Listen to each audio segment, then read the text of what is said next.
Сайн байцгаана уу. Өнөөдөр өсөө будаад тэгээд би маань гайгүй болоо. Хотод өвдөх нь гайгүй болоод хоолндоо буцаад ороод нийт одоо 12 хоног шүл ууж гин. Хоолны дэглэм маш сайн барьж байгаа, хатуу барьж байгаа. Тэгээд дандаа шүлтэй хоол идэж байгаа. Хотод өвдөхөө болцсон чинь бүр амар гоё байна. Хоолны дэглэм нөхөр хажууд бууз хойшур хийгээл би ингээл шүлс гоожаал тий. Амар хэцүү. Энүүгээрээ тамирчид болон хоолны дэглэм бариа жингээ хасж байгаа хүмүүс бол үнэхээр төвчээртэй. Тэд нэр одоо харагдахад ингээ амархан боловч маш их төвчээр шаардсан байна гэдгийг мэдэж авсан. Тэгээд үнэхээр бахархаж байна.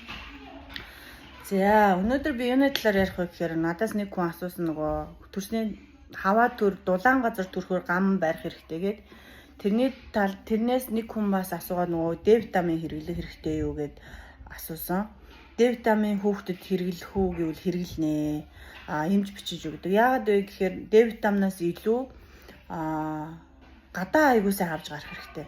Нөгөө гэрт 7 хонуулаад тэгэл гадаа маш сайн өдөр болгон гадаа наран гараад харугаасаа тэгээд D витамин их хэрэг болдгоо. Ямар үед бит хоёр ямар үед D витамин хэрэглэсэн мөр манай охин 2 дахь охин 2 сартай хаваад ирсэн байхгүй. Бит хоёр хоёулаа маш их ажилтай, хичээлтэй. Тэгээд нөгөө гадаа гаргах цаг байхгүй. Тэгээ ийш тийш хичээл рүү авч яваад нэг битүү байшинд ороод буцаад битүү байшинд гэртээ ирээд тэгсээр хагаад манай охин чинь нөгөө юу нэг мэдсэн чинь хөлн ингээ амар майжицсан. Би та нар зургийг оруулна. Тэгээ бид өөр амар санаа зовоод эмнэлэг дээр очиж үзсэн чинь эмнэлэг нь баг нэг.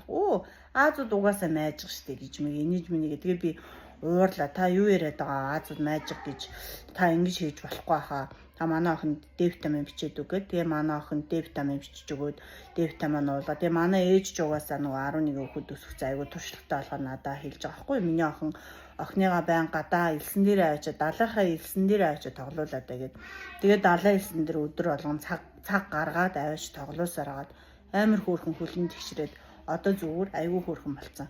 Тийм болохоор нөгөө дулаан халуун чийг уур амьсгалтай үед нөгөө хүүхдийг айгүй сайн гадаа гаргаж тэгжиж хүүхэд айгүй хурдан өсөж томордсон байлгүй шүү. Гадаа сайн гаргаарай.